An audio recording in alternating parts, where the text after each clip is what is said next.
And welcome to this week's edition of the LSU Football Fix on TigerBait.com. I've got a very exciting show with my good friend Blake Ruffino of Are You Serious Sports joining us tonight. I like to cut up with Blake, but unfortunately tonight's a little bit more of a somber, serious night where I needed someone who knows what they're talking about to join me to talk. We're going to talk the LSU coaching situation, some more X's and O's football type stuff. And if LSU does get rid, we've heard all sorts of names if LSU decides to move on from Ed Orgeron. What's realistic? What's the real thing? But of course, before we get there, I do want to thank my sponsor tonight, Tramonte's Seafood, Meat and Seafood. Of course, Mike Tramonte's been nice enough all season long. Anybody who leaves a comment on YouTube will be entered for a chance to win a $25 gift card from Tramonte's, which I think is pretty cool. Anybody who shares on Facebook, assuming your settings are to where we can see it and check it, you're going to be also entered for a chance to win a gift card. And if you really want that gift card and you want to support local sports radio talk, all that good stuff, leave a super chat comment on YouTube. If you leave a super chat, I'll give you 3 entries. I'll track that. And of course, random number generator pull after the game, after the show. I'm going to pick tomorrow evening after about 5 p.m. because I know we'll get a lot of delayed viewers. But first, I want to thank Tramonte's for doing all this for us, for making this show possible and having all these incredible guests we've had this season. It's been a lot of fun. Tramonte's is your home of the 2021 season tailgating and homegating needs. They have a ribeye roll, which I had on Saturday, and I really impressed some friends with. It was spectacular. They have Chairman's Reserve Wagyu beef, 30 kinds of sausage, lunch deli available 9 to 5 every day. They're open 9 to 5 on Saturdays for your homegating, tailgating needs. So make sure to pop in and get that. They're located in Old Jefferson next to Parkview Baptist. Visit Tramontes.com, 225-757-7665 to get your Tramonte's homegating, tailgating fix. Tramonte's has meat, Tramonte's has seafood, Tramonte's has much more. Tailgating and home-gating platters, huge wine and liquor selection, beer and all the spices you need, Chairman Reserve and Wagyu meats, ribeye rolls, shrimp rolls, kebabs, 20 flavors of sausage for the grill, daily lunch specials and game processing. On-site catering also available. Good meat ain't cheap and cheap meat ain't good. Visit Tramontes.com. Thank you for sponsoring tonight's show, Mike Tramonte. Man, there's something about Suzanne Tramonte's little Cajun flair there with that Italian music in the background. I love that commercial. I do have Blake here in the lobby. I'm going to let Blake leave me on when he's ready. I don't want to rush him on the show, but I'm very excited to have him. Blake's one of those guys who's been a good friend of mine for many years. Very proud to call him a friend of mine. Blake has built this Are You Serious Network sports platform from the ground up. And I tell people all the time about Blake, you don't have to like him. I mean, he does things a certain way and he ain't going to back down. He's going to do it and he knows what he's talking about.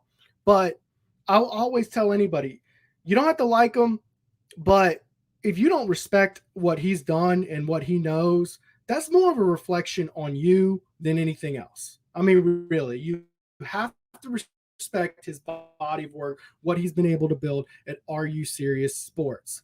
So we're going to talk with Blake today. I got a lot of questions about coaching and specific calls in this game. And of course, I want to know what he takes on this LSU hot seat. There's a lot of people go different ways with this. So without further ado, welcome, Blake Ruffino. Whoa. Are you serious?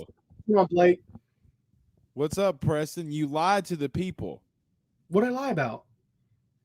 You said that we were good friends. We're not good friends. We're great friends, Preston. You can't lie to the people. You know, it's like you welcome me on your show on TigerBait.com. Go to TigerBait.com. Use the AYS promo code AYS30. You know, you got to tell the people the truth, Preston. That's right. That's right. No, great. Well, here's the deal. Formerly great friends, good friends now, because week 1 in fantasy football, you came in my league that I've had for 10 years and you whooped my butt in a keepers league as an expansion team. I'm not happy about it. I don't know how to put this. Okay, Mike Scarborough. So yes, very excited. Blake, I wish I could have you on a more casual, kind of less somber of a week so we could just cut up and shoot the shit, but here we are. Is it, what was really interesting, you were telling me preseason about Kentucky, about being a team to watch. You weren't overlooking Kentucky not once. Not No. once have you ever looked Kentucky. Is it embarrassing that we live in a world where LSU is a 3-point dog to Kentucky? I don't, Preston, I saw you ask that question today, and I don't really, for me, I don't know if it's necessarily embarrassing because, look, there are teams in the SEC that we've seen over the years that do make good runs. You remember South Carolina with Spurrier in 2010, Stephen Garcia, they beat Alabama. They have a lot of success. No, I don't want to say it's embarrassing because things can happen. I think what's more embarrassing for me is that your starting left tackle, Dare Rosenthal, is starting for Kentucky. And quite honestly, and even Pro Football Focus has said this, and I talked about this all preseason, he's going to be their second best offensive lineman, and he's grading out that way. So when I look at this, I think that Kentucky has built a culture, and I hate using that word. One thing that I talk about on my show, Preston, is I hate the word culture. I want to talk about environment. What is your environment? Because culture is a word that's always misused. So I feel like they just have a good environment right now, and they have everybody believing that they can have success. So, Preston, it's interesting that I know that me and you talked about this too. Everybody talked about Kentucky being the trap game for LSU. Now those roles have reversed, right? Now it's a trap game for Kentucky. Coming down off a bit, are they going to have a letdown coming off of Florida? So I've always thought that Kentucky would be a good, they have a pulse in the passing game now with Will Levis, their quarterback. So I always thought that they could be a good team. Maybe, and personally, I had them second in the East to start the season and kind of got laughed at, but here we are. Yeah, and, a lot of fans, you're looking at their schedule for LSU, and based on what you've seen from this team, wins are going to come at a premium for this team. And I think Kentucky, even though they're legit, it's a winnable game.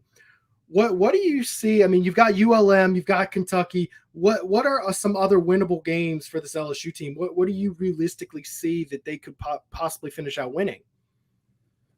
Huh. I think that they could win A&M depending on what happens in the coaching staff. I think A&M is the worst team in the SEC West. I think that they could be ULM, so that's 2. So you're at 5. The sad thing is, Preston, is they have the talent to win 2 of the next 3 with either Florida or Kentucky being one of those teams that you lose to. Orgeron only once in his LSU career has lost back-to-back games. So this could be a way that he, turns his magic. He's had his back against a wall, Preston, before. He's never had his back against a wall when he's about to get his ass canned. Excuse my language, but right. I won't say that again. But he's never had that. He's never had that issue. So when I think that they talent-wise could win, a lot of people, Preston, have made. So I look. So to answer your question, I'd say 8-4 is probably realistic. Which wins they get, I don't know as of right now because this team is so chaotic. But I think that this, just the coaching staff has been horrid offensively. That I can't make a judgment as to what games they will win, honestly, brother. And so until they fix something offensively, there could be a chance where they don't win another one before they get to ULM. And that's what's hurt is saddening. That's more saddening to me than being a dog to Kentucky. Yeah, I agree. It's a tough position, and the 8-4 analysis has been kind of my thing because, like you said, when Ed Orgeron's been backed into a corner, he's always kept his team's head in the game, always made his adjustments, all that. What's frustrating to me, it seems to me like the very obvious, low-hanging fruit adjustments. Tempo. Me and you've talked tempo God knows how many times. it seems to work, but then they shy away from it. What is going on with these coaching adjustments? What is standing out to you as a problem with the in-game coaching? I think there's three big things. Number one, Preston, for me, Jake Peetz is fantastic. Yes, I'm going to use those words in the same sentence. He's fantastic in the first 15 plays. The first 15 plays he's scripted, he's fantastic. Yeah. Because he's scoring on all of them, Preston. Right. That's the point where you sit back and say you got let's go back and look at the last 3 weeks. First series against Central Michigan, you have the Deion Smith touchdown or Kayshon Boutte touchdown. Then you go around to the next week and you play Mississippi State, another Kayshon Boutte touchdown. And then this week, what happened? A Kayshon Boutte fade in double coverage touchdown. And then here's the even more egregious thing. They get away from him. Yeah. That's what pisses me off more than anything. I would think number two, and this is my hottest take that no one agrees with me on, and I'm okay with it. Preston, LSU dropped back 50 times Saturday. They only had 3 sacks, meaning Auburn. You mean it? That's not bad. Okay, especially the one where Max fumbled and Alton Deculus recovered, and it's a coverage sack and he doesn't see it coming. I think that they've actually had some success in the running game, Preston, where you can sit back and say, well, this O-line's trash. That's the easiest argument to make that everyone wants to go up to use against. But Corey Connor's stats are not what they normally look like, because when you have 11-yard run and you're averaging 5 yards per carry, Preston, he's averaging 5 yards per carry. And then you're supposed to say, well, he didn't get 5 yards this past Saturday. Well, yeah, because on 4th and 1, when everybody in the bald-headed granny in the stands knows that you're running the ball on 4th and 1, yes, his stats are going to be skewed. So when you only get your running backs 10 touches in the running game, you're not going to win. Well, and what stands out to me, that play you just called, that's 20% of his carries. How nuts is that? Preston, how crazy is that? It's inexcusable. I just tweeted out on my account just 5 major obvious coaching blunders that they'll teach you in any football camp. Don't do that. Don't run the ball 12 times in a row with a 2-score lead in the fourth quarter. I mean, pass the ball 12 times in a row. They didn't pass the ball until they lost the lead in the fourth quarter. I got to give you a lot of credit for that, okay? And look, Matt Trent is a guy that I've been on with WBRZ, and I know that he used it. And Preston, honestly, and I mean this professionally, it's the best tweet that you've ever had. I'm serious. When you laid it out like that, and the way that it was laid out, I think it was more, Preston, the way that it was structured, and I quote tweeted it, and I'm like, this pisses me off. Preston, how do you not run the ball with a 9-point lead in the fourth? I don't know. I mean, it doesn't even matter if you lose in yardage. You desperately got to milk that clock. You got to do something. And it's just, that's football 101. Now, I'm not saying Les Miles it and run 14 toss dives in a row. That's not what, I don't think anybody's arguing that, but I mean, 1 out of 12? I mean, come on. Well, the thing with Les, though, even though schematically he was horrendous, he was going to make you beat him with doing it, right? Like, the one thing that people need to admire about Les is he never faltered what he believed. And this offense now is on a completely different spectrum. Preston, they don't know what they're doing. And LSU is not a job where you can come and cut your teeth. I agree. It's just not. And I think Jake Peetz is definitely learning on the job. I think Daronte Jones has done a little bit, but he's had a much quicker learning curve. I think Daronte Jones has quickly caught up to be a pretty average SEC coordinator, which is, by the way, that is not an insult by any means. But Jake Peetz, it's like you got to learn how to get your play call sheet. Like, okay, it's 3rd and 12. There's only so many plays you call in that scenario. Pick one. You got 7 plays, pick one. And it seems like that tempo, he's just overthinking and struggling really hard to do that. I do want to transition here and talk about the coaching situation. You're one of the few guys who I think truly understands what goes on in that coaching situation. Is it realistic that Coach O saves his job this year? Is it realistic? Yes. Not like mathematically possible. Like, could he do it? Is he somewhat likely to do it? In a CW flash arrow type of scenario, yes. In an alternate universe, sure. Look, he can do it. Like, but he's not. I mean, Preston, I'm to the point personally where I'm over it and I'm done with it. I'm done when you run out and you make excuse, and you say, "Oh, we had our best practice yesterday." Did you really? Like, did you really? Because I don't believe you anymore. So, can he save his job? Technically, yes. Will he? Preston, I'm the guy that I got to see it to believe it, and I don't believe it right now. It's like Santa Claus. I got to see it to believe it. I don't believe it right now. Yeah, no, it's tough. It's about as likely as LSU to call a run in the fourth quarter with 2-score lead. That's what I say. That's true. Or about as likely as Corey Kiner to break double-digit carries on any given. It's some very questionable things. Other things stand out. You didn't call a draw.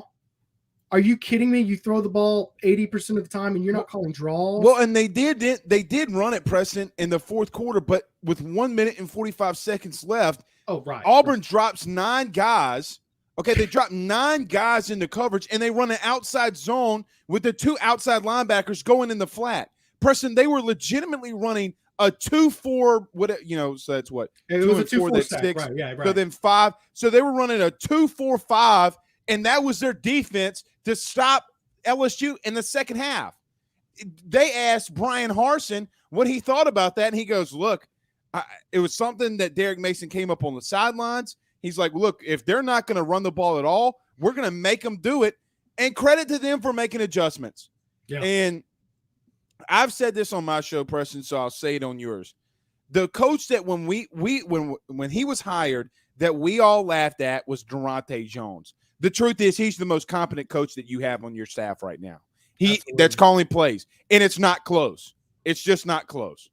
Yeah, I mean, and I love that he's made adjustments and accepted the weaknesses of his defense and done a lot of good things to adapt to teams. Tramonte Jones gets a passing grade from me. I mean, has the defense been perfect? No, but nobody's talking about the defense for a reason. Let me ask you this, okay? The Woodward hype is real. We've heard people say it was the biggest hire for LSU since Nick Saban, okay? We've heard all sorts of things. And I think a lot of people are mentally kind of moved on past, they're ready to thank him for his service in a national championship, but it ain't happening. I've heard some of the wildest names come up in fans saying all sorts of stuff. I've said all sorts of wild stuff to you. Who are some realistic names that obviously Woodward's going to make a splash, but what's a realistic splash we could see? When I say this, I don't want to give Scott Woodward the God complex, like he can go get whoever he wants. But honestly, Preston, LSU is a top 5 job in the country. You can go – this is what LSU fans do. And I think, Preston, we need to clip this, what I'm about to say, and put it on social media. I'm all about it. LSU fans and LSU's talk about culture. Because of the Les Miles era and what Ed Orgeron's doing right now, we don't walk around with the big stick anymore. With all due respect, it is Alabama and it's LSU in the last 20 years when it comes to national titles and football. Nobody else can say what you have done over the last 20 years. You got LSU fans that are inside the chat right now and watching us. You are that guy. Like, that TikTok thing, you're not that guy, pal. Well, LSU, you are that guy, pal. You are that guy. We got to walk around and act like we are one of the top 5 premier programs in the country because, Preston, we are. And I don't think a lot of the fans have embraced that mindset yet. They still think they're Rudy Poo, 8-4, sometimes Charlie McClendon, LSU, who, all the good players. Bring back the magic. I want Jerry DiNardo here tomorrow. Absolutely. I've been asking him to come on the show all year. He won't answer. I really want him back because I really do think He built back this program. I think too much credit goes to Saban. I think he was the one who got K. Feezy to commit to LSU. And guys, it's a joke in the chat. I don't want Gennardo. I see people freaking out. No, not as coach. I want him on my show though. But anyways, I don't think LSU fans get it. You've got one of the easiest jobs in the country. Look at the recruiting soil. You've got New Orleans, Baton Rouge, Louisiana. There's no in-state program to compete with. You've got 300 miles of square space around you. Embrace that.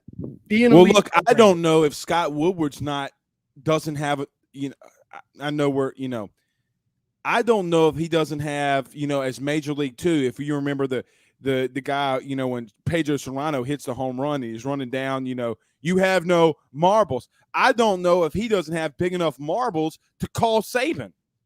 Ooh. Because look, I think that the dude's got the biggest marbles on the planet. Saban's not coming. I'm not saying that. He's not going to come. But I also remember in a Rotary Club meeting when Scott Woodward was the lead guest, and he said, I know a guy for 100% fact wishes that he would have never left LSU. So you mean to tell me that you've had a conversation with Nick Saban and you go out there in public and you say that? He also said that after 5-5 LSU. So there's always context, Preston, to what he's doing. He is the godfather behind the scenes, making sure things happen. You can call anybody. They can also tell you no. It's like the thing in business. You make 10 phone calls, 7 people answer, 3 people tell you yes. That is what's going to happen. Chris Peterson's the guy that's out there. I rewatched the 2016 Alabama-Washington game. His offensive scheme is fantastic. He just doesn't have the guys. Is he an individual? Bill O'Brien's name has come up a lot. Billy Napier's name. Look, we're way too early in this where a coach isn't even fired yet. So I think the first step, Preston, before we do anything, before we make names and say names and this guy and that guy, he's got to be fired. So we'll wait and see. And look, they're unraveling at the seams. They're like the good shirt that you have that you put in the dryer too many times and it starts to unravel. This is this staff right now. So I think it's only a matter of time.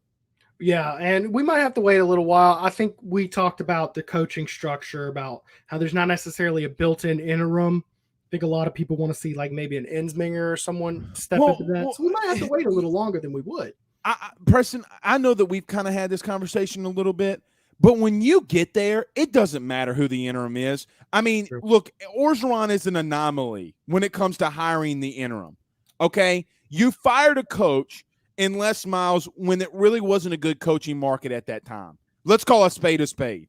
Okay, outside of Dabo, yeah, you can say that too, but it took him 10 years to get where he was. Look, if you're firing Orgeron during the season, I'm not even going to say it. I don't think Corey Raymond wants it. He would have taken a DC opportunity or done something else. I think Mickey Joseph is a guy whose brother has been a head coach in the NFL. Look, there's a lot of guys who you could put into the interim. The interim part for me doesn't mean anything at all because I think that when you fire Ed, you're sending a statement. That's what you're ultimately doing. You're not worried about football games. Everybody talks about recruiting and all this kind of stuff, and I get all that, and I'm on a recruiting podcast, on a recruiting show at tigerbait.com, but look, man, for me personally, if you're going to do that what's Ed going to – Preston, here's the biggest ultimate thing. If you fire Ed now, what's the difference of firing Orgeron right now for recruiting purposes versus him not recruiting these kids because he knows that he's fired? What does it make a difference? It doesn't. It doesn't. And I think ultimately the decision you must make with this coaching position is you've got more talent in the state of Louisiana right now than you've ever had in the next 2 recruiting classes. I mean, I've never seen anything like this. Mike Scarborough, 25 plus years covering it, basically invented recruiting as it is, has never seen talent. Who do you trust to bring that talent to LSU? And then who do you trust to develop that talent? And that's an interesting question. Is Ed Orgeron the best person for it? I think the first not one right now, he's not. I think he's the best one to bring him in. But is he the best Is person. he? Here's the question, though, Preston. Is he? You know, like, Yeah, I think mm, he would be the best person to get the talent to come. I do, but other guys can do a pretty darn good job. Maybe better. I don't know. You'd have to get a pretty big hire. there's a part of me though, Preston, that sits back and says, "Well, LSU recruits itself to some extent." You know, like Nowadays, Louisiana boys, yes, and that's why LSU is one of the easiest so is programs in the Orgeron country. getting those guys or those kids that always wanted to come to LSU? Because look, you won a national title and got to another one with Les Miles, and you won a national title with Ed Orgeron. I think there's a handful. Because he's a good recruiter, but I'd be more worried about a lot of these big name guys decommitting down the road because LSU lost their head coach. Blake, I know I kept you a little later than I wanted to. I apologize to Ben for keeping Daddy away for a while. Well, we're here at the Drake Williams Law Firm. We still don't have internet. So, Preston, if anybody that's watching this knows somebody at Spectrum, for the love of God, tell them to turn on our internet. Look, man, I'm glad I'm out of that Spectrum jurisdiction. Staying away from that North Shore personally, but glad we're the North Shore. Can you tell Mike Scarborough that? Wait, I'm sorry. Technically Southern Mississippi, but oh man, God, no respect from the TigerBait.com crew. Well, all right. Let's move on to some more respectful matters. Blake, tell them where they can hear about yourself and what you do. Yep, AYS Sports across the board. I really appreciate you having me on, Preston. Please go to our YouTube channel, AYS Sports. Subscribe, hit the notification bell. We go live 7 to 8 p.m. Monday through Thursday. This week will be a little altered. As you can see, we are here, and we are still displaced from our normal studio. We do a lot of different things. We're going to be doing a lot of videos once we are able to get back in the studio on our YouTube channel, doing clips and uploading things. And Preston, as always, man, I greatly appreciate. Oh my God. I had to. I just noticed it. I'm sorry. I know you were walking off. I saw it. And of course, the guy who can't grow a beard has to ruin our club. Can you give me your take? He's the skinniest. Mike Scarborough is the skinniest fat guy I know. He's got bigger biceps than the Hulk. Okay. I mean, so I love Mike Scarborough to death, but don't talk about my luscious beard, Mike. Don't do it. It's beautiful. Preston, as Mike, always, stop hating on the Millennial Beard Club, please. I appreciate you having me on, though, my brother. I appreciate you too, Blake. Have a great night. You too, man. Thanks. All right. That is Blake Ruffino of Are You Serious Sports Network. Built that sucker from the ground up. Y'all stick around because I got a feature last week. Y'all really enjoyed some film breakdown. I'm going to do that again tonight. And I'm going to feature the difference between Corey Kiner and Tyrion Davis-Price, and of course talk about the offensive line because that's a hot topic. But first, I'm going to thank my sponsor tonight, Tramonte's Meat and Seafood. They are your home of the ribeye roll and your home of the 2021 tailgating and homegating season. They're open on Saturdays 9 to 5. Pop in, get your tailgating goods. They have the best meat around. The ribeye roll, you're never going to regret it. Trust me. If you go get the ribeye roll, go post it, tag me. I will thank you tremendously. It's the best thing you'll ever eat. Then you'll thank me for ordering it. 30 kinds of meat and sausages. They are located on Old Jefferson, right up the road from Parkview Baptist. We're going to hear quickly from them. Don't forget, if you're on YouTube and you're commenting tonight, you're entered for a chance to win a $25 gift card from Tramonte's. You do have to go to Tramonte's to pick it up. And if you want to triple your entries, you really want it, leave a super comment. I've got a ton of comments tonight, guys. I really can't get all of them. If you want to guarantee your comment gets on the screen, just support your local journalism here at TigerBait.com. Give me a super comment. You're going to be tripled entered to win. And of course, share on Facebook if you would like to win. Here we're going to hear from Tramonte's, and then we're going to jump into the film breakdown and a little bit of ranting on the coaching decisions. Tramonte's has meat. Tramonte's has seafood. Tramonte's has much more. Tailgating and homegating platters. Huge wine and liquor selection. Beer and all the spices you need. Chairman Reserve and Wagyu meats. Ribeye rolls, shrimp rolls, kebabs. 20 flavors of sausage for the grill. Daily lunch specials and game processing. On-site catering also available. Good meat ain't cheap and cheap meat ain't good. Visit Tramontes.com. Thank you to Mike Tramonte for sponsoring tonight's show. As promised, we're going to hop into a little bit of film study here, okay? So here we've got late game. I did go to Central Michigan just to pull out the most Corey Kiner of Corey Kiner runs. Like Blake said, he is averaging over 5 yards a carry. I'm about to show you why 5 yards a carry is not good.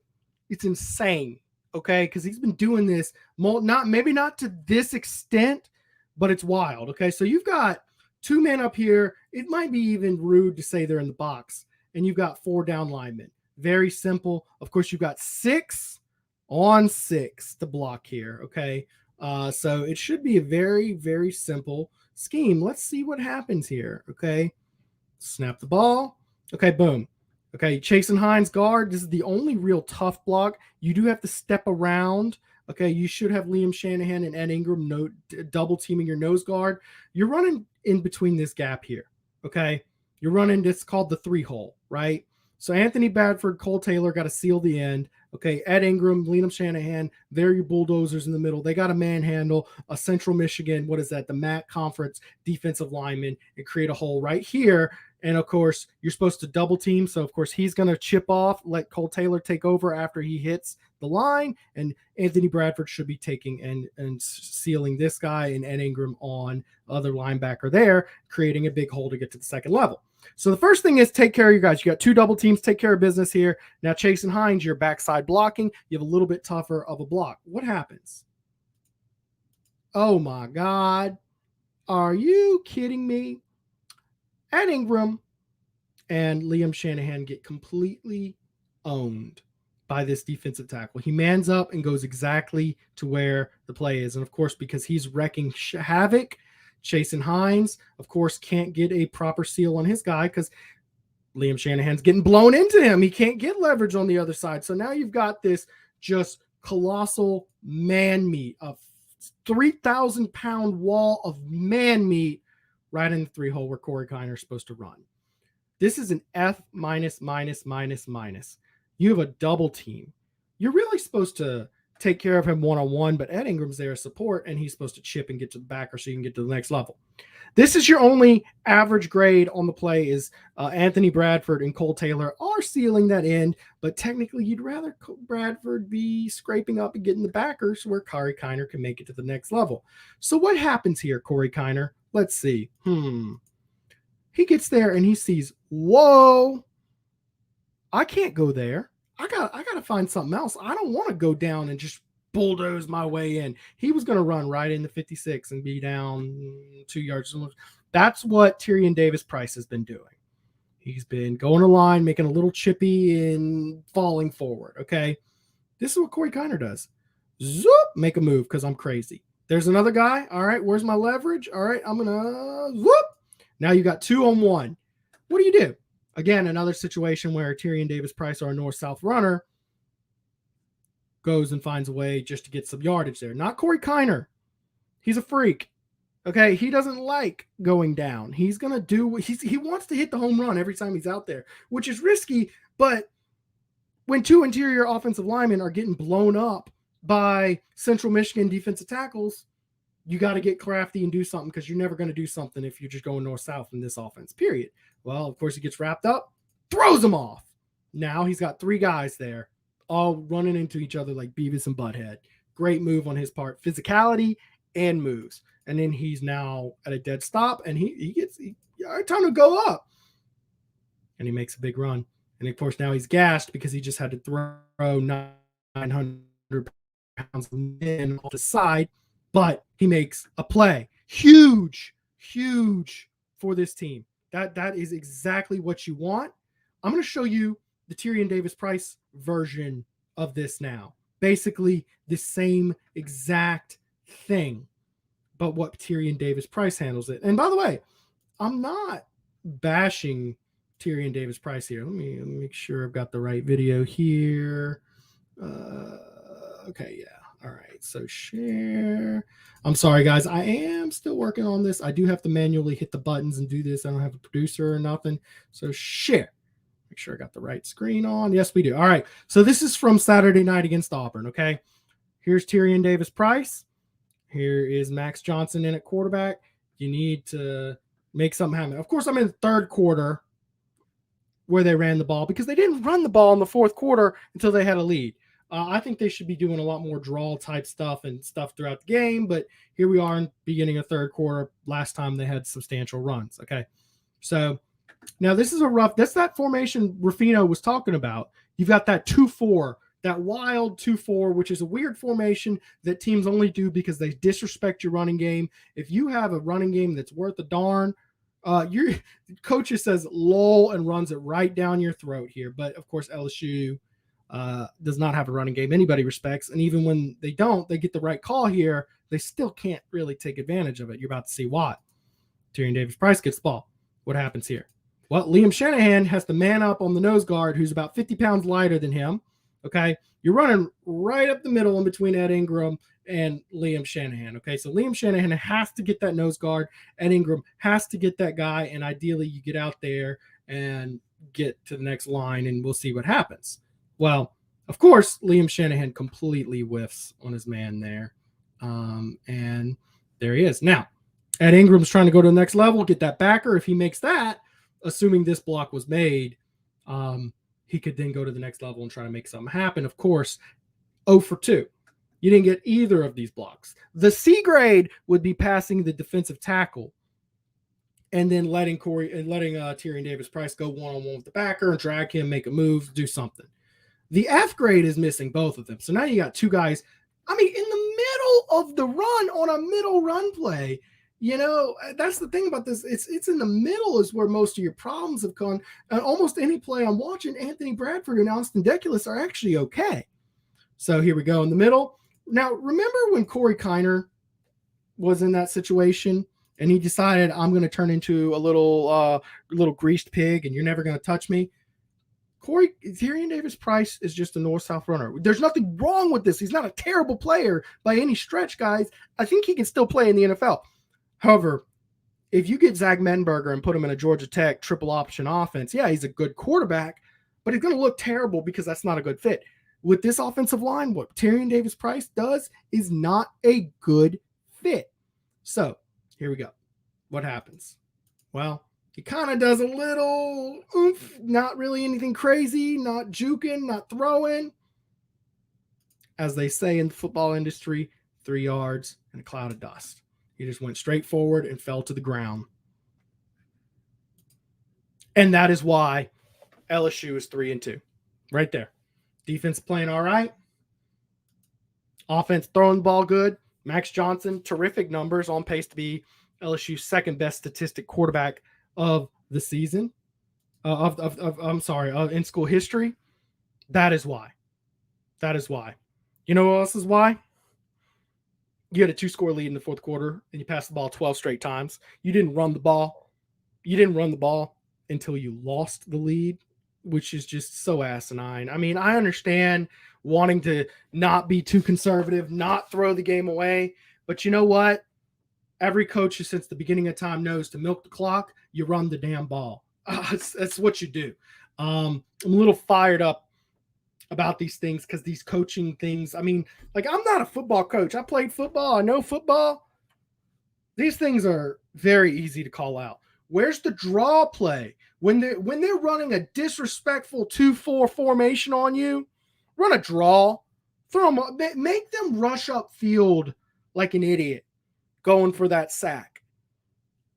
And then boom, get Corey Kiner. Why did Corey Kiner get 5 carries? It's so obvious to me. I don't care what your pass protection is. Okay, and I've seen Tyrion Davis-Price and I've seen Corey Kiner do pass protection. Neither one of them are good at it, really. What are you doing? Give Corey Kiner.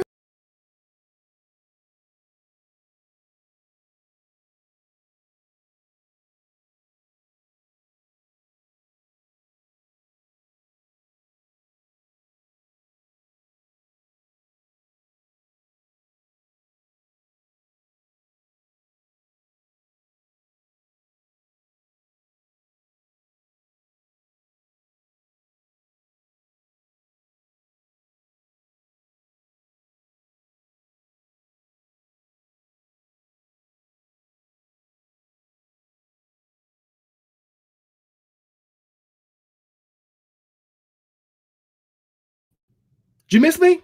Sorry, guys. I apologize. Had a little crash there. I'm back. I'm so happy to have a ton of you still here. Please don't leave. I'm back. I'm back. Do not leave. Okay. So, Corey Kiner, 5 carries. Coaching staff, what are you doing giving him the ball only 5 times? Anybody who watches these games can very, very obviously tell that Corey Kiner is your most talented runner, and he's your only hope to get a good running game. And I think coaches are more or less abandoning the running game and saying, we're a pass team. That's what we're going to do. Oh, this is a frustrating game. Score prediction for Kentucky. I'm taking Kentucky. I'm taking Kentucky 21-17. They've got a good offensive line. They've got a good coaching staff. I don't think LSU wins. I've been on the Coach O will get this together because that's his signature trait move. But after seeing last week, guys, it's been 5 weeks. Your season's only 12 games long. You're at the midpoint of your season after next week. And we're talking these kind of mistakes you're still making. No draws, no slip screens, no nothing to help your offensive line. We're still missing blocks. Your interior offensive linemen are getting dominated by 2-star recruits at Central Michigan. Man. All right. So, look, I understand we've had a ton of comments tonight. I'm about to get to a hard push on your comments tonight. I want to engage you in the show for the last bit. Let me know what you thought of the film study. Okay, is that something y'all enjoy? Just 2 little plays that kind of demonstrates whatever the topic du jour is. Let me know if you enjoy that, because I like trying to do some different fun things with this show that you might not get from another live show. I really enjoyed having Blake Ruffino on to talk some serious X's and O's and conceptual stuff. I might have to bring him on more often because he was fantastic tonight. So before I do that, I do want to thank my sponsor one last time, Tramonte's Meat and Seafood, home of the ribeye roll. They have Chairman's Reserve Wagyu beef, 30 kinds of sausage. They have your lunch deli where you can get a ribeye po' boy, burger. Oh, man, their burgers are so good. They just grind up their ribeyes and boom, there's a burger for you. It's really good, fresh stuff. They are your tailgating, homegating headquarters. They do catering so you can take stuff in and out for football games. They're open 9 to 5 on Saturday, so you can go get your stuff for the LSU game day like I do almost every Saturday, because I really can't find a better place to eat on game day than Tramonte's on Old Jefferson near Parkview Baptist. Tramontes.com. Give them a call, 225-757-7665. I'm sorry about that. And of course, Tramonte's has been so nice that he wants to engage you. If you comment on YouTube, you're going to be entered for a chance to win a $25 gift card. If you share on Facebook, you're going to also be entered, but you got to make sure your settings are all on public and all that good stuff to where I can actually go find it. I'll pick sometime tomorrow night, and that'll be that. If you want to really triple up and support some local journalism, of course, hit that super comment button. Now, I also want to remind you to take a look at what we're doing at TigerBait.com. We've got some really good films, some really special players. Like I said with Ruffino, there's never been more talent in the state of Louisiana than right now. We're doing some good film, great stuff. We got, Le'Veon Moss, we got film on him. Caleb Jackson, who I think is well on his way to being a 5-star player. Got tons of good players from I got Dakotas Crawford. Okay, story updates. Go give it a try for 99 cents. It's for 1 week. Just pop it in this week. Go to TigerBait.com and just hit the 99-cent option to see if you like it. Look at our content, and if you like it, of course, you can hit that annual option for $99 a year, and you get it locked in for a year. I mean, that's nothing, guys. I mean, and it supports your locally owned sports businesses. We are not owned by an Alabama fan in a national syndicate. We are owned locally by Mike Scarborough, who's been doing it for 25 years. All right, your comments. Let's see here. AB Kiner for RB1. Absolutely. I mean, I just don't see. I mean, he should be getting a dozen plus carries a game, no doubt. Chad Michael thought you were on our O-line with that week A comment. But Preston, this is Central Michigan. Yeah, Josh, I get you. It's Central Michigan. Man up, okay? You shouldn't be losing double teams against Central Michigan ever. That's one of the reasons why I think this O-line is such a tough predicament to figure out, because it's not coaching. It's not discipline. It's not their technique. It's the lack of physicality, lack of pride. It's just a lot of issues, man. I mean, if you get a ding, say -5 on your test for having bad technique the entire game, this O-line gets an F because there's so many little techniques that are wrong. Deculus didn't help out Kiner. I agree, but on those runs, there's glaring holes. Okay. I kept on pointing out little things like, okay, now look, this is where your guard could scrape and get the backer and help him get to the next level. Man, you're not getting to the first level. You're getting hit behind the line of scrimmage. I don't care what Deculus is doing on those plays, is the long story short. Would LSU be undefeated with ULL's offensive line? No. Jeff Morrow, you just want attention, being a Chihuahua. Let's see here. All right, guys. All right, no fighting in my comment section. I'm just trying to get some good comments. We'll cook you some fillets for a game day for you. That's my wife, of course. She loves that we have Tramonte's as a sponsor because we get to bring in a lot of good meat during the football season. You need to use Auburn film and UCLA film, not Central Michigan. Barry, thank you for the constructive criticism there. Can he do it against those teams? Not with crappy offensive line. Well, Barry, I appreciate the comment. I get what you were talking about there. What I really wanted to demonstrate with that is just his craziest, most insane play. But you see the moves, okay? They're there. He had a good run against Auburn, okay? And he's going to try to do some crazy things. But my ultimate argument is it really doesn't matter. You're getting hit at the line of scrimmage because Liam Shanahan and Ed Ingram got manned by a 2-star defensive tackle at Central Michigan, okay? And that's just not good. That's not gonna cut it. That ain't gonna get it done in SEC play. It's really not gonna get it done in MAC-10 play. Okay, so it is what it is. Great show. Thank you, Florence Bonilla. I appreciate you supporting our show. Let's see here. Josh Forbes. We need Tramonte's here in Jackson, Mississippi. Look, man, Jackson ain't that far away. Look, you can pop in Baton Rouge, get your meats, bring it to go with you. That's frozen, all sorts of stuff. They have prepared food. Just pop in sometime and get going. Let's see here. OC reports to the head. I agree. St. Augustine. It must be someone at St. Augustine High School. OC reports to the head coach, and head coach. Y'all, here's the deal about Ed Orgeron. And I criticized him highly when he was hired. I did not like the hire. I got made looking pretty stupid in 2019, and I admitted I looked stupid in 2019. It is what it is. But one comment I made about the hire, why I was ultimately against it, is because with Ed Orgeron, and self-admitted, by the way, he's not an X's and O's guy. He's not going to be calling plays. He's not going to be doing scheme. He's going to help his linemen with technique. He's going to recruit. He's going to manage, and he's going to bring in good coaches.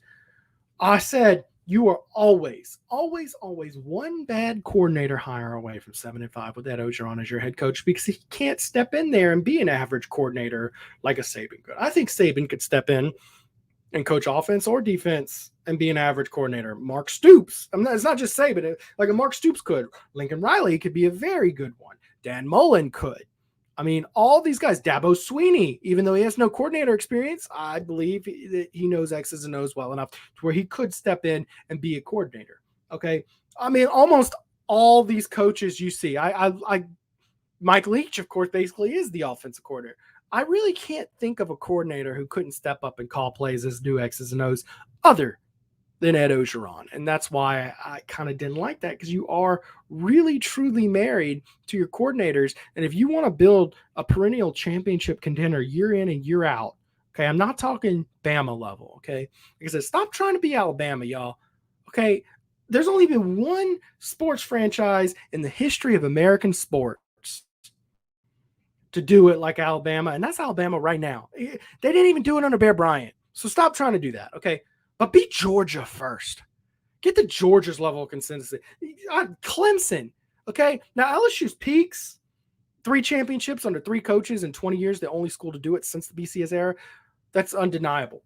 But a lot of that is because LSU's pedigree, recruiting in-state. I talked with Michael Clayton, a couple weeks ago, and he talked about how they changed the culture and all these guys started coming to LSU. And next thing you know, boom, boom, boom, championship. All of these championship teams at LSU were built on the foundation of stud in-state talent with a few little sprinkles of 5-star out-of-state guys or highly talented out-of-state guys. Let's see here. Go home, Coach O. I think this sentiment. Here's the deal. I don't think anybody's mad at Coach O, but I do think that people recognize that there's a flaw in the system. Let's see here. I think LSU wins a defensive slugfest against UK, but loses the next 3. Orgeron gets fired after the Bama loss at 4-5. That sounds about where I'm at. I think LSU wins 1 of the next 4. I don't know exactly which one. I think LSU might be more likely to beat Florida than they would be to beat Kentucky. I think Kentucky's a better team. After we lose to Kentucky than Florida, I think it'll be the time to can O. Okay? I don't think anybody would question you. And like Blake said, it doesn't really matter. I do like the notion of waiting a little longer, maybe like November 1st after the Bama game. Then you make your move. But I think that the decision will be made with, it could be one more loss that might already be made. I don't know. Technically, if he goes 10-2, you're not going to fire him. 9-3, probably not going to fire him if you're competitive. That means you just lost to Bama. He won out. Okay, cool. He's going to stay as your coach. He did win a championship 2 years ago. But I think 2 more losses, and that's it. Let's see here. So time to save his job is over. Let's see here. He's operating under extremely bad operations. I assume you're talking about Ed Orgeron, and I highly disagree. Or maybe you're talking about Corey Kiner, because Ed Orgeron is not operating under bad conditions. Ed Orgeron is operating under the cushiest conditions of really any coach in the country, including Saban. Go look at the SEC geography. Go ahead. Where's the closest Power 5 school? How many talented recruits have to find a school further than LSU? Have to drive past LSU to get to the next Power 5 school? Because, in-state, you got a bunch of these group of 5 teams. Don't get me wrong. When's the last time Tulane beat out LSU for a recruit? It's never happened. I don't care what the actual facts are. I'm going to go ahead and tell you, Tulane has never beaten LSU for a recruit. I refuse to accept any other fact. That is my fact. It is. I don't care. I don't care. You're not competing with ULL. You're not competing with Louisiana Tech. And a lot of these kids truly grew up dreaming of playing for LSU, especially since in the last 20 years, there's a lot of kids who remember that 07 championship. Remember Tyrann Mathieu. The culture's changed, and there's so much talent within the 300-mile radius of LSU. You should be a perennial contender each year, year in, year out. Joshua, don't ever put Ed Orgeron and Sean Payton in the same sentence again. How dare you? Of course, Sean Payton is an offensive genius. I think they're 2 very different coaches. I think Coach O, by his own admission, would probably tell you his formula for success is very different than Sean Payton. Sean Payton is an X's and O's guru. Coach O, not so much, but Coach O is a game manager. Here's the deal. He said he was going to go out and hire the best coordinators in the country. Does anybody think he has the best coordinators in the SEC?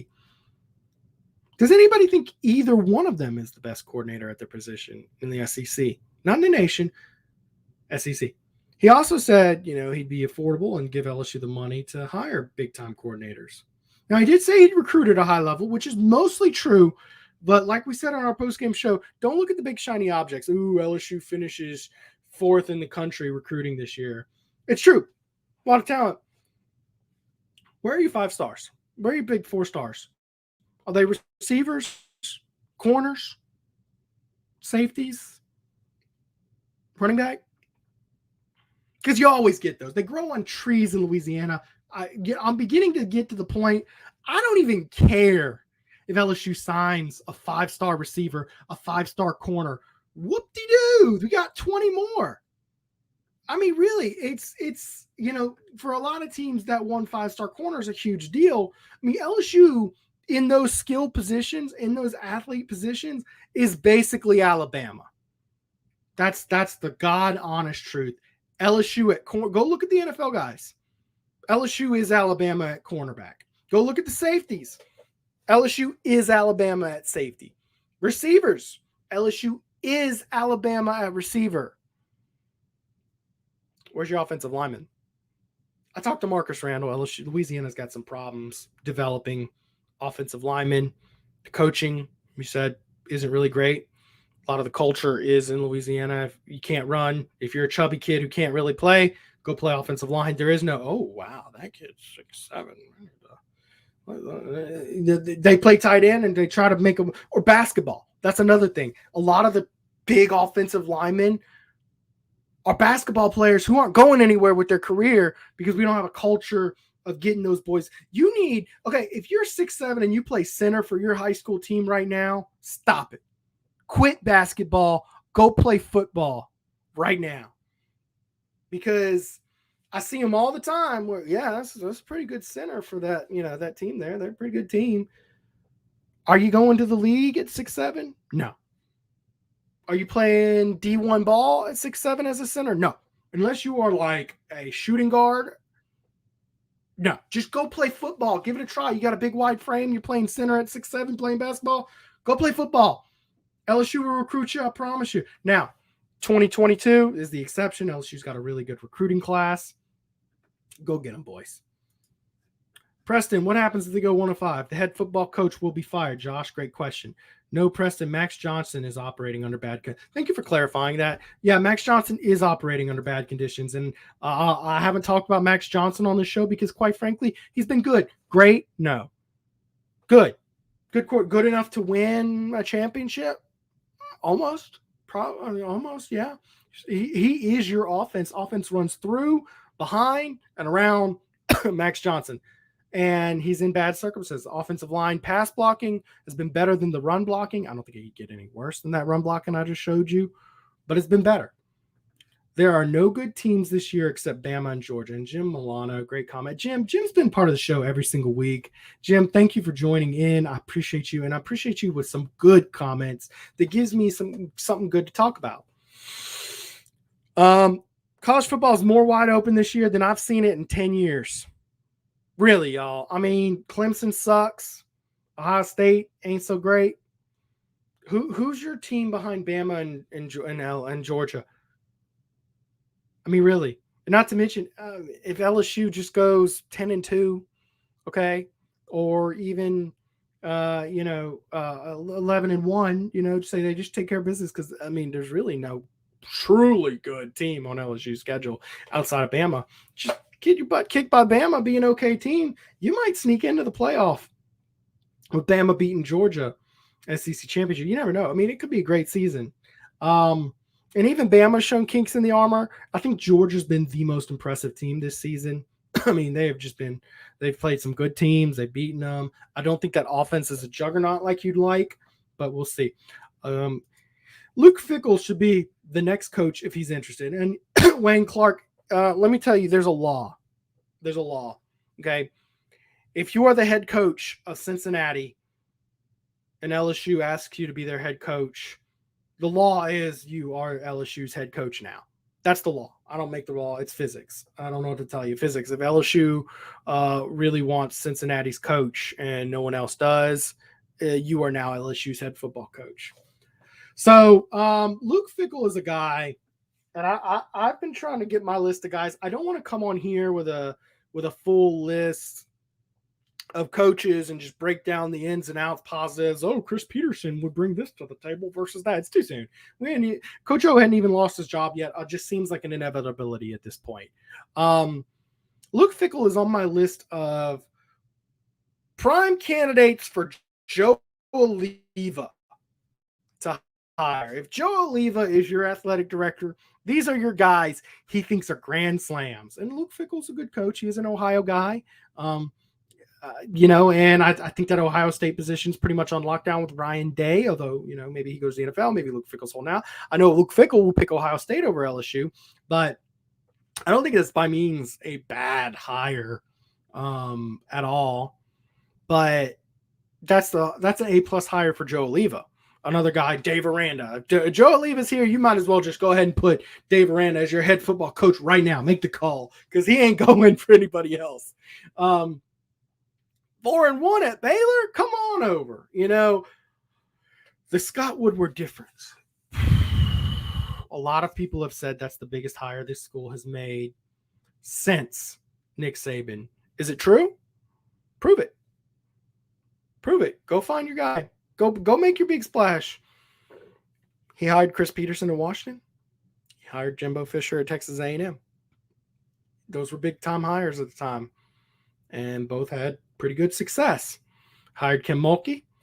Hired other big-name coaches. Jay Johnson was a big hire. Go make it happen, man, because, I mean, look, the coaching pool is better than it was in 2016. It is not substantially better than – it's not like Kim Mulkey good right now. You don't have a Kim Mulkey sitting there, okay?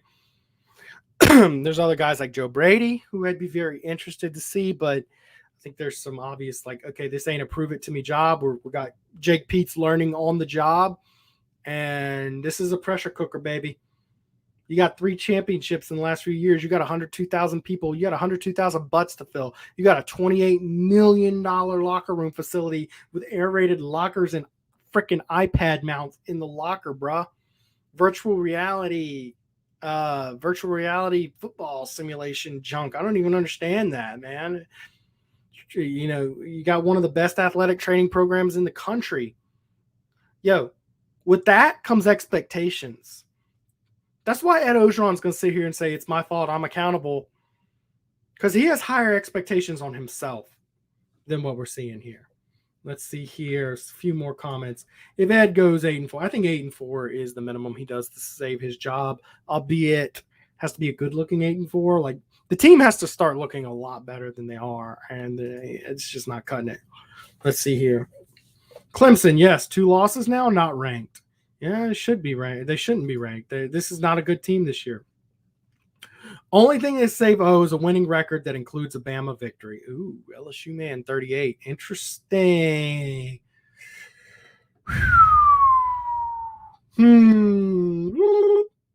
I mean, 6-6 with a Bama win. I mean, yeah, look, if you make it to Bama and beat Bama, I don't care. You're gonna have a winning record. Yeah, we'll go with that. I think if you went outside of Bama and you're 9-3, obviously you keep Josh Forbes once. Nick Saban, Ruffino came in here. I started stirring the pot when Ruffino was in here because that's a name that's gonna get you a lot of buzz, and we'll see.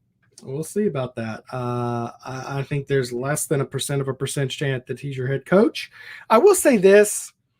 If Nick Saban ever leaves Alabama, I think he's going to be West Virginia's head coach because I could see him wanting to go to one of those mountain lakes and light some couches on fire while drinking moonshine. If you've never done that as a football fan, I'm sorry. Your life's just not as good as other people's because there's something magical about that. Let's see here. If Coach O is fired, will they hire a coach before USC? Well, I mean, it's hard to say, Carl.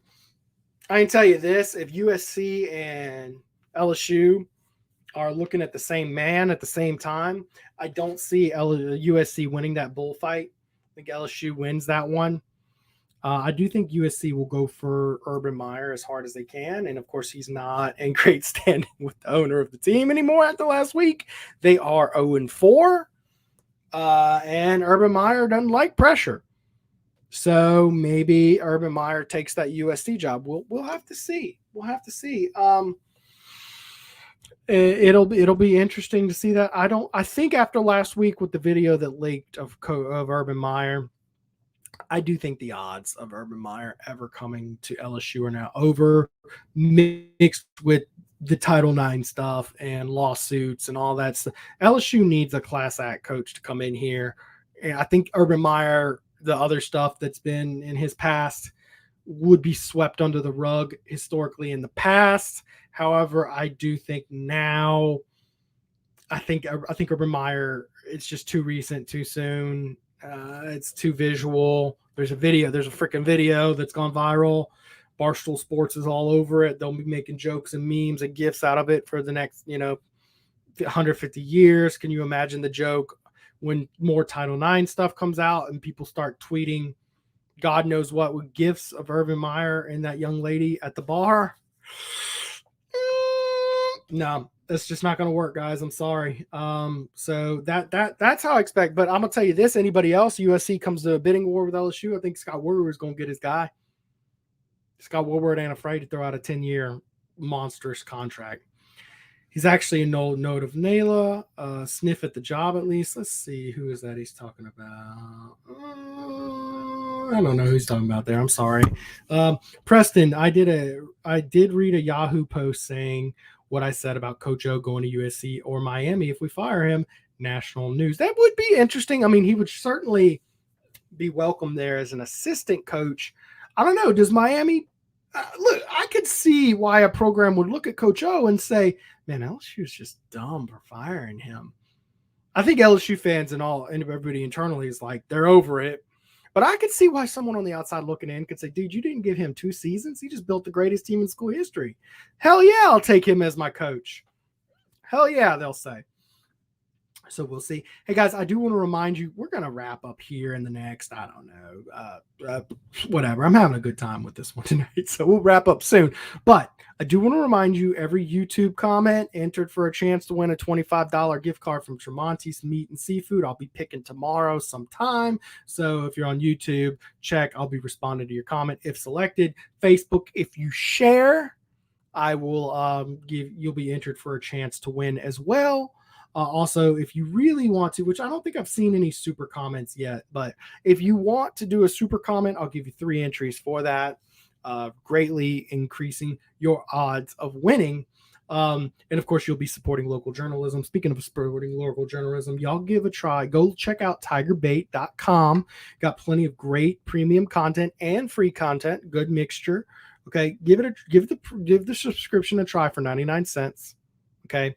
Look, we're a growing community, locally owned. For 1 week of checking it out with tons of great. I mean, look, you just hit that recruiting tab and you can see tons of great recruits, high quality film. None of this cell phone potato camera crap that you see from a lot of recruiting guys, and really good insights. It gives you premium access to the Tiger Den message board, and of course, game days. You get to talk with me and Mike during the game on that. Good try, $99 for the annual subscription. All right, I'm going to get to everybody's comments here. Let's see here. Jimbo Fisher can't transition new quarterbacks without looking like Kevin Sumlin. That's been the weird thing about Jimbo Fisher. He's been a really good recruiter at Texas A&M. Dude can't find a quarterback. I honestly do think deep down inside me, okay, if Jimbo ever gets a good quarterback at Texas A&M, dude, watch out, because a lot of the other positions and stuff he's doing things with. Let's see here. No to Joe Brady. He does not recruit Dane Bergeron.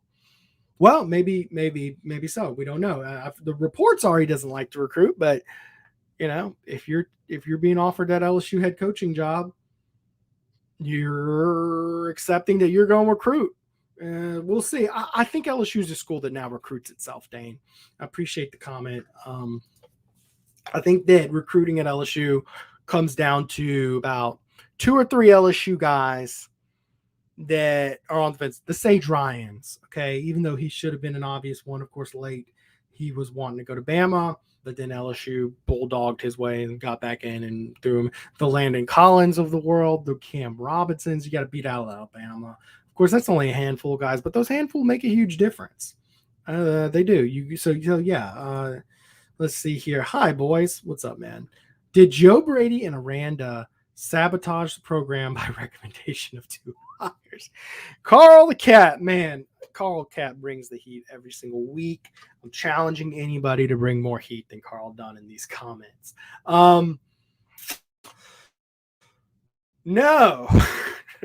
What's funny is you're the second person this week to come to me and ask if Dave Aranda and Joe Brady were sabotaging LSU by referring Jake Peets and Durante Jones to LSU. And I don't think either one of them were necessarily. They just how many guys do you truly know that fit a need? Okay, let's say you need someone who's a good crane lift operator, and you need a really good crane lift operator. You're a great crane lift operator, but I come to you like, man, look, I need someone who can work that crane lift as good as you. Who you know? And you might know 2 or 3 guys. Look around you. You know, like, how many guys can you truly refer? Like, you're not in other rooms. Like, I just think both these guys, they have a limited network, and they referred who they could. Do I think Dave Aranda in the Big 12 was trying to sabotage LSU? No, I don't think. He wasn't thinking about playing against LSU, and he certainly meant no ill will to Coach O. I mean, if he fails at Baylor, he probably was thinking that, LSU, he'll just, maybe they're looking for a coach, and Coach O, we stay on good terms. I helped you out. Maybe you'll bring me back, and I can get a defensive coordinator job making $2.6 million a year. Again, not a great. Joe Brady is NFL coaching bound now. Yeah, I think that is legit. I don't think the odds. I think he does not want to recruit. I think he doesn't. I mean, if you take the job, you have to accept that you will recruit at LSU, but I can understand why you'd want to go boy wonder. I mean, think about when they hired Nick Saban at LSU. Sometimes you have to pick the next up-and-comer, not the current powerhouse. I mean, yeah, you can't hire Nick Saban every time, and sometimes hiring a Nick Saban or experienced veteran guy, sometimes they're has-beens. Sometimes they're washed up. Sometimes it ain't there. As much as I do not want to hear it, Aranda and Brady with Burrow, amazing as that season was, it was lightning in a bottle. And I think that's what a lot of people are kind of debating here. Coach O was 25-3 with Joe Burrow as his quarterback. And of course, Dave Aranda there. Huge difference. In fact, you could highlight Dave Aranda, Coach O's record with Dave Aranda, more than you can actually highlight Joe Burrow. So let's talk about Aranda. 6-2 is his interim. Next year, 9-4, some ugly losses in there. They were working some things out, whatever. Next year, 10-3. Next year, 15-0. 6-2, 9-4, 10-3, 15-0. The team improved every year under Dave Aranda with Coach O.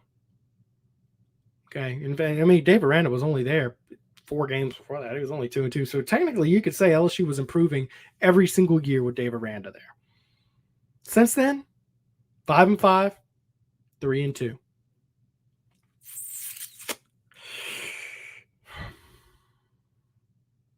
Not looking good.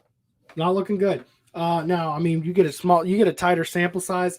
I think in a perfect world, you'd like to see, okay, maybe Coach O brings it back next year. I think there's too much pressure, too many bills to pay to test that out.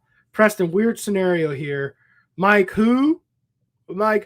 Jones. Man, I love it when people do that. Let's see. Comes to LSU and Dabo is your head coach next year. All right, I'm going to address that one. I give it less than 1% chance of happening, but it's like the Step Brother. Oh, I'm sorry. Oh, God, what's that movie called? Not Step Brothers. Name the other Dumb Brothers movie. Dumb and Dumberer. Okay, there we go. So you're saying there is a chance. Yeah, I saw a Feinbaum tweet, and Feinbaum being a pretty big influencer in the college football world came on and said, I think this is the beginning of the end for Dabo. We've seen plenty of coaches have a great tenure, and then 1-8-4, 1-8-5 season, they get the hell out of Dodge before the wheels fall off that bus. We saw Chris Peterson. He was churning at Boise State, multiple undefeated season, 13-0, 12-0. And 11-2, all these great. And then he has 1-8-5 season, and he says, all right, bet, retired. Later, Scott Warburg comes knocking on his door. Hey, I've got this alcoholic coach who just left for the USC job. That sucks. You want to come be our football coach? Let me wine and dine you. Oh, by the way, there's a giant contract because I am not going to, tread lightly here. I want you as our coach. Well, there you go. boom, Chris Peterson is now coaching Washington. So I'm just saying these weird, unpredictable things happen. I do think Chris Peterson himself is a more likely name than Dabo, but that's your dark horse, and that would be a very exciting one to bring in. But I just don't see it happening. I mean, it is what it is, guys. Let's see here. O said he's going to fix things. Well, when he going to do it? Exactly, Sal. Every other team under Coach O that I've seen, there have been dramatic adjustments, and they've been pretty quick. I'm not seeing it. And look, the issues I showed you in film last week, those were fixable. The issues I showed you this week, not so much.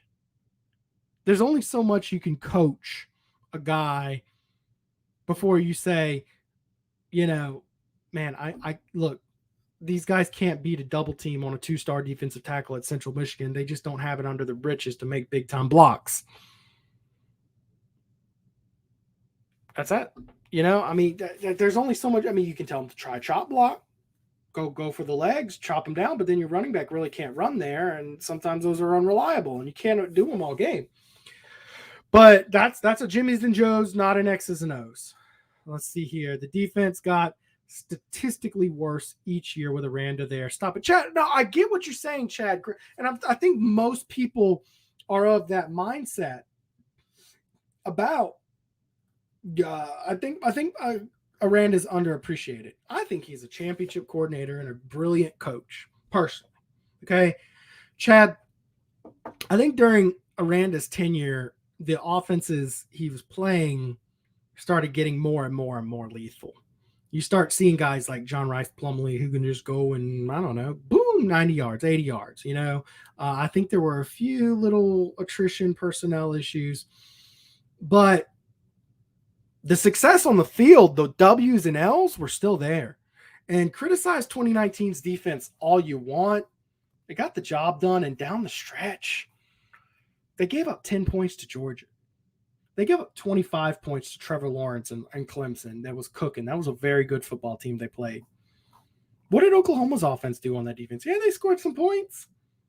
They scored points on everybody. They're Oklahoma. I mean, I think that the level of competition rose. I do think Dave Aranda. Look, I'm just pointing out some things, Chad, that people haven't thought of. Okay, that the trend with Dave Aranda was going up and up and up, and just because people were thinking about that defense, maybe Dave Aranda was being a little underappreciated. That being said, it's not just Dave Aranda. I think in general, Coach O had surrounded himself with a ton of absolute certified rock stars, man. I mean, Steve Ensminger, Joe Brady. Steve Ensminger's a great play caller when he's calling out someone's playbook. I do think that's one of the situations we might see come in a week or so. In fact, I wouldn't be surprised if it's happening behind closed doors right now, where on game day, Coach E's in the press box saying, all right, Jake, here's your playbook. I got you. I'm going to tell you what plays. Call this one in. Call that one in. If not calling it himself. We'll see. I prefer the next coach to be his own play caller. Doesn't matter. Offense, defense, just someone with their own hand on the mix on that side of the ball. Christian, this is a great point. That was what I was touching you earlier. The biggest downside for Ed Orgeron is that he cannot do X's and O's at all. He's completely surrounded. He's reliant on surrounding himself with rock stars who can. On the field and in the coaching box, okay? And that's hard to do, as we're seeing, because sometimes Marcus Freeman says, nah, I'm going to go to Notre Dame. And it's not just easy to find just your certified rock star coordinator. It really isn't. Les Miles, as much as he was not a great coach and meddled with the offense way too much and that ultimately got him fired, he had still been an offensive coordinator before. Or he could still call an offense. And I think many times he did call the offense while at LSU. Same thing happened to Gus Malzahn. Great comment, St. Augustine. Yeah, that's the thing. What have you done for me lately? That is the world in college football. Absolutely. Win Virginia Cavaliers football. Louisville. Come on now. Let's see here. Who's the leaders on this team? Doesn't seem nobody stepped up. Great comment, Carl Dunn. That leads me into another talking point here. Guys, I think if every junior and senior leaves the team right now, the team only sees a minor step down. I mean, I just showed you highlights where the juniors and seniors are the ones struggling and the young guys are the ones thriving. I really can't think of a single one upperclassman who is on this team that would really, really, really hurt. There'd be some huge drop off. And in fact, some of them are hogging snaps from some of the younger guys. And I quite frankly don't think they should. Receiver is a position that comes to mind. Running back is a position that comes to mind. And defensive line is a position that comes to mind. I'm not saying they're bad. They're bad players, but is there, other than Derek Stingley, there is no certified rock star. And behind Derek Stingley, we've been doing pretty darn good with Flott and company. But I do think Stingley's the biggest sting, no pun intended. But there's not much in the terms of leadership. I mean, you're seeing 6-year guys completely whiff on blocks and get your freshman tailback having to make him look like a hero. I'm not sure there is veteran leadership on this team whatsoever. So that it is what it is. Let's see here. I do think Coach O would wind up as a defensive line coach at another Power 5 program. He just doesn't have the skill set to be a head coach. Great comment, Barry. I don't know. It'll be interesting. He could certainly be someone's defensive line coach. That's what he did after getting fired from Ole Miss. All right, let's see here. What time is it? 9:21. All right, get your comments in before 9:25. I'm going to hop off at 9:30, okay? Get your comments in by 9:25. I'm going to get to them. Let's see here. Chris. Oh, God.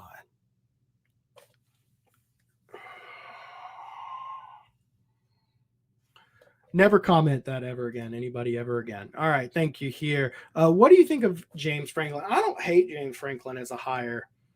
Peterson. Oh my God, guys, what the hell did I just read? Never again. Do never come on my show and comment that name spelled that way ever again. Oh man. What do you think of James? I think James Franklin would be an adequate hire. I think that's in the category of great hire for Joe Oliva. I don't think it's a grand slam, wow type hire. I think there's guys like Bill O'Brien you see would be pretty interesting. I think there's guys you see like Chris Peterson who would be really.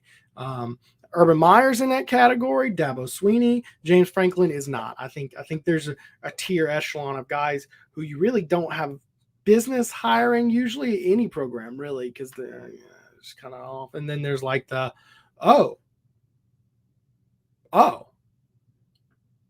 okay, all right, that's a name.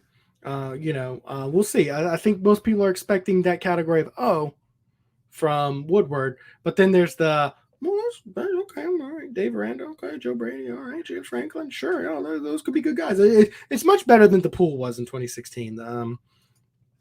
Kentucky held a top 10 defense way under their average and held them for 9 plays from first and goal. That worries me. It worries me too, man. I mean, like I said, I'm expecting Kentucky to get the win this week. I think LSU's just not doing what they got to do to win that game. I think they go 4-8. Ouch. So they only beat ULM. Josh Forbes, appreciate your comments. I just don't see a way LSU doesn't get at least 5-7. Worth noting, the ESPN Football Power Index does indicate that LSU is most likely to go 6-6. What's more likely? 4-8, 5-7, 6-6, 7-5. In my head, 7-5 and 6-6 are dead tied. I think 8-4 is doable if they fix a lot of the issues. 5-7 would be tough. That's where I'm starting to be like, man, really? You think they only get 2 wins? They go 2-5 down the stretch? I mean, Florida, you could win. I think they'll beat Texas A&M because Texas A&M is not looking very good. So I mean, I see Texas A&M, ULM as 2 wins, and then I could see you pick up So look, I think you do beat Texas A&M and ULM, and I expect you to pick up at least one more of the next. So 5 and 7, I think is unlikely. I think 6 and 6, 7 and 5 are equally likely. Let's see, 5 and 7, maybe 6 and 6, unless they show me otherwise. 4 and 8 or 5 and 7. Man, a lot of people are really down, but I mean, look, very valid. You know what I mean? Let's see here. It would really sting if we had our first losing season since the 90s. Next 5 opponents are in the top 20. Noah, that's a great comment. One of the things I talked about last season, it's a huge deal that LSU has the second longest streak in the country of non-losing seasons. Okay. The only other team with a longer streak is Oklahoma. They had a non-losing season in 99. LSU had it in 2000 was when their streak started. Is conditioning a problem, Bob Smith? It's been one that's come up a lot. I think guys are winded. I think we heard a couple player quotes this week that indicated maybe it was, but I don't necessarily know what's going on in the locker room. I can't really comment and give you anything good there, but I do know a lot of people have brought up conditioning. And, look, man, LSU and the swamp and the humidity here, there's a reason there's a ton of fast players down here. I think the conditioning is, I don't know. I mean, maybe the weight room's a problem, but we'll see. The next coach got to know offense, too much talent. Mario, great comment. I also think that if you're hiring a coach, it's to be long-term successful on this program. And you're not going to have long-term sustainable success without being able to call a football play, without being a step in. Like Coach O should have stepped in by now with a rookie coordinator and been like, yo, Pete's, call a draw here. Yo, whoa, Pete's. I know you want to move the ball and not be conservative. Dude, we got the lead in a fourth quarter. Can you mix in a run? Like, I'm not saying be predictable and call 14, but you called pass, punt. Pass, punt.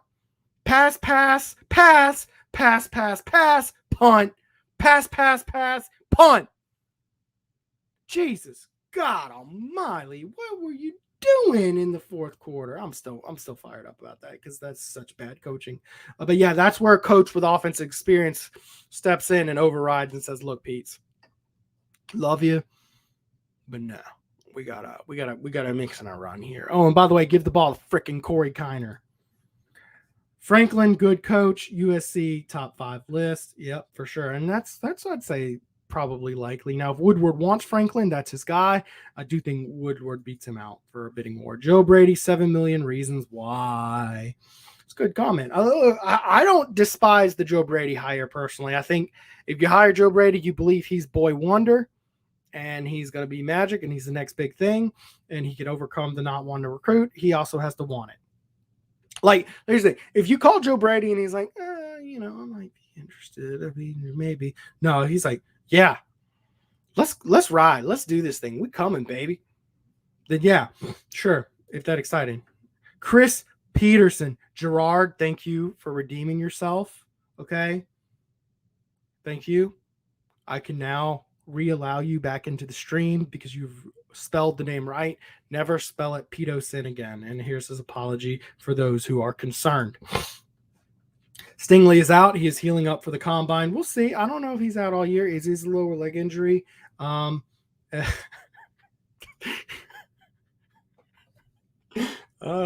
man, yeah. My brain cells were just ending it all. They're like, man, Peterson, no. Doug Peterson available. He is available. I think you can outbid Fox Sports Network for sure. It's a very interesting one. I don't want to go too in depth because if Coach O does get fired, my God, you're going to get sick and tired of hearing about breaking down coaching. Hugh Freeze and a young DC. Mario Cryer, great comment. Same reason why I think Urban Meyer. If Urban Meyer's off the table, Hugh Freeze is off the table because of the Title IX stuff. I mean, you don't want to mix that, guys. Let's see here. Got about a minute left. Let's see. I think we beat Kentucky only because I can't remember the last time we lost 2 in a row. Well, you lost 2 in a row last year. I'm pretty sure. Wait, did you? Yes, you had to, mathematically speaking. Let's see here. Stingley is always, yeah. And that's one of the things that sucks for Stingley, because I think Stingley at this point, unless he gets back soon and it's just like, oh yeah, he just missed 2 weeks with an ankle bum or sprain or whatever.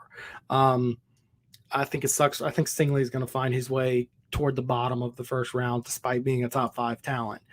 Hello, lovelies. As a Vols fan, what's up, man? Please smoke Kentucky for us. I cannot stand those kitties. Thanks for tuning in from Tennessee. Appreciate you. AHS Bolts.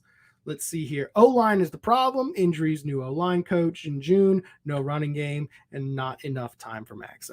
I mean, yeah, absolutely. O-line is your F minus for unit for this team, is your biggest glaring hole, and it's a position that, quite frankly, is tough to work around. We'll do our best, but lately it's not good enough. There you go. UK is going to hit top 10 after this week. You might be right. You got a good football team there in Lexington. I wanted so much to sell Chris Peterson to LSU, who is a Northwestern guy. So being dumb, tried to cage in his name, and I dropped the ball. It's okay, Gerard. Just like LSU's offensive line not blocking on a double team on a 2-star defensive tackle at Central Michigan, we'll forgive you. Let's see here. Johnson takes too long to get rid of the ball. He don't read defense as good, and he ain't not accurate. All right, Mario Cryos comment on Johnson. So I'm not going to go too deep into Johnson here. It didn't sound right. But anyways, Johnson has been good, not great. He's a sophomore. I called out on one of the film studies where ideally you call an audible there and just dink and dunk to a bubble screen to Keishon Butte and let him shake one safety and get a touchdown there. Firmly believe that's what would have happened on that play. And yeah, he's just like a millisecond off a lot of the time. Here's the deal. He ain't your problem. Okay, you plug that guy into a great offensive line, great running attack, great coordinator, great things around him. He's a championship quarterback. I firmly believe that. He's a winner. He does a lot of good things. Pete's is in over his head. I agree. I think he's learning on the job, and this is not a prove it to me, learn on the job gig. You come in ready to go. I think there's certain things he doesn't know, like little things like on your play sheet, you have plays for each scenario. 2nd and 5 through 7. 3rd and short, these are your plays, and he's not mixing in any interesting creative things. He's not doing things to make the defense second guess themselves. That's why the defense is doing some very disrespectful twists and turns and stunts and delayed blitzes, and we're going to run a 2-4. It's disrespectful because if you had your act together in the running game, you'd say, I'm going to make you pay 14 yards later. 13 yards later. Do it again. I dare you. But you don't have your act together. PJ Fleck. Look, what's funny is I know exactly. So you get the autocorrect going here. And you're like, I got it. I'll fix you. It's PJ. And then the autocorrect does it again. Christian, I feel your pain on a spiritual level. But of course, on the 3rd try, he gets it right, just like me every time, where I will mess it up again. Bobby Petrino, Josh Forbes, that's a no. PJ Fleck is an interesting one. It's a good hire. Row the boat. Minnesota done good stuff.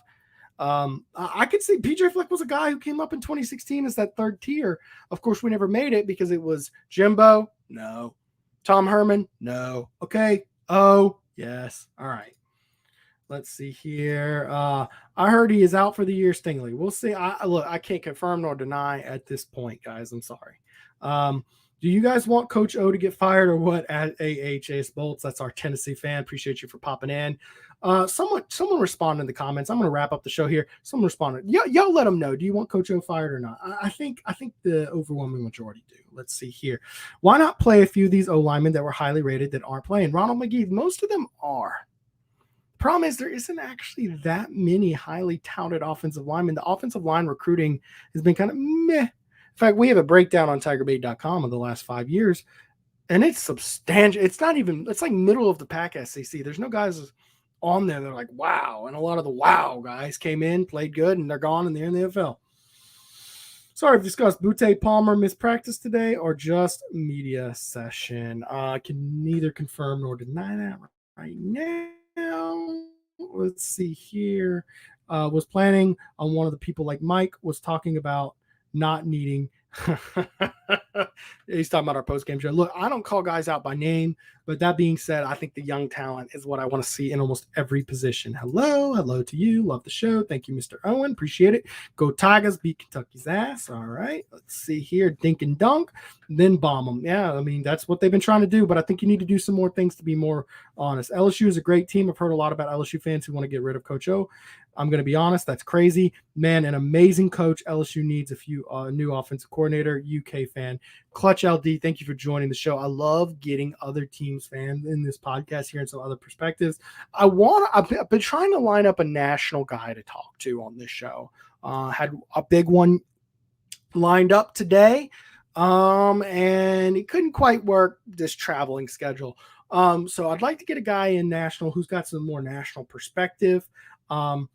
And see, is LSU truly crazy? I think the perspective is, I mean, on the outside in, but to Clutch's point here, I do think the team's an offensive coordinator away. But that being said, they're always going to be an offensive coordinator away under Ed Orgeron because he's relying on a coordinator. And the fact of the matter is, your average tenure of a coordinator in the SEC is what, like 2 years? You don't really keep these guys around wrong. Let's see here. Cristobal, another interesting name.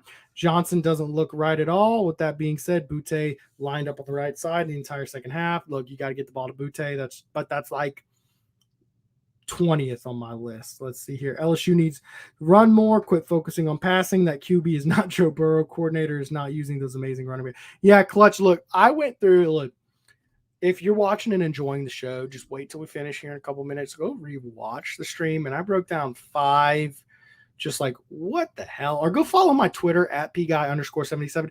You didn't call a run with a 2-score lead in the fourth quarter until you lost that lead. You know, like, that's not as questionable as some of the other things. But yeah, the list just goes on and on and on and on and on. And it's just really sad. I didn't want him hired in the first place. I think there's actually a lot of people, although there was a vocal minority of people who did want him. I was in the, nah, like Coach O, but nah. Love Coach O, but it's time to move on. Brian Kelly, that's a name that I'm hearing would be a big splash. That'd be the Woodward level hire. We'll see. I mean, he's Catholic. Catholics love him. Some Notre Dame. Tyler Perry hasn't seen the field. That's, well, you know, that's a lesser recruited guy out of Brother Martin. You know, there's been a lot of guys hadn't seen the field. Where's Cardell Thomas? I'm sorry, but if you've been around as long as a lot of these guys have, there's something there that we don't know. UK has much. Oh, yeah, that's one of the things Ruffino was talking about. O-line at Kentucky's legit. Thomas, of course, we just said that. Let's see. I hope you have 2 340+ pounders. Well, you do, but I don't know the dancer. I always play Kirk Herbstreit. Haha. Preston, I will give you that. I remember you having your reservations on Coach O. Yeah, I've always had. I did, and then I shut my mouth because he kind of went out and proved me wrong. And you know, I'm not someone who's going to sit there and double down and look like an idiot. I'm also not going to be like, "Told you so." Now, because I mean, he won a championship, and I never would have predicted that. And, you know, objectively, had I known that Coach O was going to come in and assemble basically the Avengers and win the greatest season of all time, greatest quarterback of all time, 60 touchdowns, first 6,000-yard season in college football history, the only one for 60 touchdown season in college football history, Clyde Edwards-Helaire, the Bama game, national championship over Clemson, all the records broken. Of course, I'm like, yeah, hire Coach O. And Coach O was actually the mastermind behind the team. The problem is he couldn't catch lightning in the bottle twice. Could he do it again? Maybe. But you're going to be patient because this team's far, far away. Further than, I don't know. That's tough. Because the thing is, when he got here, he had a Randall on staff. And that's half the equation for the coordinator and coaching hires. You really just need another one. Can he do it again? I don't think he'll get the chance. Honestly, I don't, and maybe we'll never know. Guys, I'm getting a lot of comments coming in, but unfortunately, I do have to wrap up the show. Eventually, I want to thank Tramonte's Seafood and Meat for sponsoring the show, making everything we do possible. They are your tailgating and homegating headquarters for the 2021 season. Go check them out. Home of the ribeye roll, Chairman's Reserve Wagyu beef and 30 kinds of sausage. Real good stuff, guys. I mean, I'm not lying at all. Lunch Deli is available on weekdays and on Saturdays, 9 to 5. Go check them out on Old Jefferson next to Parkview Baptist, Tramontes.com. And remember, they are nice enough. If you've left a comment on YouTube, or I don't think I saw a super comment, but you can, if you really want to double down on your chances, look, especially now that there's no one else doing it, you really want to get that chance, I'll give you 3 entries for a super comment and share on Facebook. Thank you so much for attending tonight's show. Special thank you to Blake Ruffino coming on with an awesome take. Appreciate y'all for watching. Y'all have a great night.